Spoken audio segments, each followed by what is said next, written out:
আর এরই মধ্যে জুনিয়র চিকিৎসকদের অনশন কর্মসূচিতে আজ সকাল থেকে যোগ দিচ্ছেন সিনিয়র চিকিৎসকেরাও। আজ 24 ঘন্টার জন্য আন্দোলনের পাশে থাকার বার্তা দিয়ে জুনিয়রদের সঙ্গে এক মঞ্চে বসবেন 10 থেকে 15 জন সিনিয়র চিকিৎসক।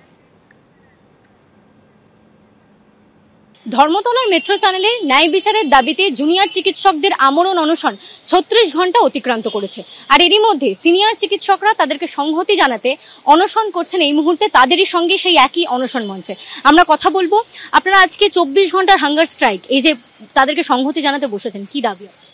দাবি তো একই, ওরা যে দাবি করেছে আমাদের জয়েন্ট প্ল্যাটফর্ম অফ ডক্টরস থেকে, এবং আমরা সিনিয়র ডক্টরস আমাদেরও একই দাবি, 10 দফা দাবি। সেটা প্রথম হচ্ছে অভয়ার বিচার, এবং অভয়ার বিচার বলতে আমরা পুরোটাই তো সিবিআইর আন্ডারে আছে, কিন্তু তাকে খুন করলো কে? খুন তো একদিনে হয়নি, পুরো থ্রেট কালচার হচ্ছে তার প্রথম ইয়ে। সেই থ্রেট কালচারকে পুরোটাই এবং গোটা সমস্ত ওয়েস্ট বেঙ্গলে যেখানে যেখানে থ্রেট কালচার আছে সেই থ্রেট কালচারকে নিপাত যেতে হবে। দুই হচ্ছে মেডিকেল কাউন্সিল, সেগুলো সমস্ত ঠিক করতে হবে। আর West Bengal health recruitment board, health recruitment হচ্ছে না কেন?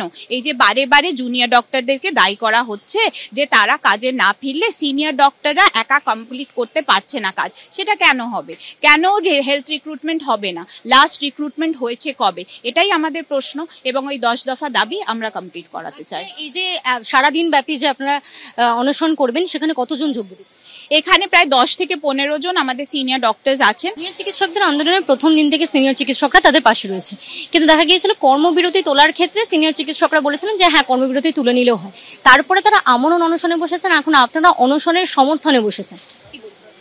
শুনুন, অনশনের সমর্থন ব্যাপারটা ঠিক নয়, অনশন চলছে, তো সেখানে জুনিয়ররা যেখানে আমরণ অনশন করছে, আমরা সিনিয়র হয়ে, ওরা তো আমাদেরই ছেলে মেয়ে, সেখানে আমরা কি আমাদের গলা দিয়ে কি ভাত নামে? কিন্তু অদ্ভুতভাবে প্রশাসনের থেকে একটাও বক্তব্য তো আসেইনি ওদের সমর্থনে বা ওদের দাবি মেটানোর ইয়েতে, বরঞ্চ খুব কুরুচিকরপূর্ণ কথাবার্তা আসছে, এবং সেগুলো না আমরা মেনে নিতে পারছি না।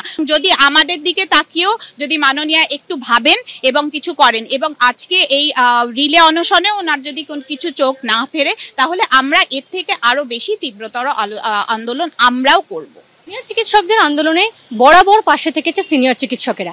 এখন তাদের আমরণ অনশনকে সংহতি জানাতে 24 ঘন্টা অনশনে বসছেন সিনিয়র চিকিৎসকেরা। ক্যামেরায় সন্দীপ সাধুখার সঙ্গে ঐশী মুখোপাধ্যায়ের রিপোর্ট, এবিপি আনন্দ, কলকাতা। ধর্মতলায় 35 ঘন্টারও বেশি সময় ধরে অনশনে বসেছেন জুনিয়র চিকিৎসকেরা।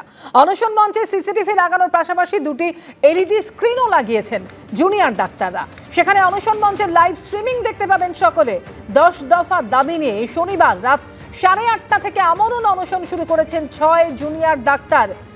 কলকাতা মেডিকেল কলেজের ডাক্তারি পড়ুয়া তনয়া পাঁজা রয়েছেন, অনুষ্টুপ মুখোপাধ্যায় ও স্নিগ্ধা হাজরা এসএসকেমের ডাক্তারি পড়ুয়া, অর্ণব মুখোপাধ্যায় ও এনআরএসের পড়ুয়া পুলস্থ আচার্য অনশনে রয়েছেন, এবং গতকাল রাতে তাদের সঙ্গে যোগ দিয়েছেন আরজিকর মেডিকেল কলেজের জুনিয়র ডাক্তার অনিকেত মাহাতো। 35 ঘন্টারও বেশি সময় অনশনের পরে রক্তচাপ ও গ্লুকোজের মাত্রা স্বাভাবিক রয়েছে 7 জনেরই।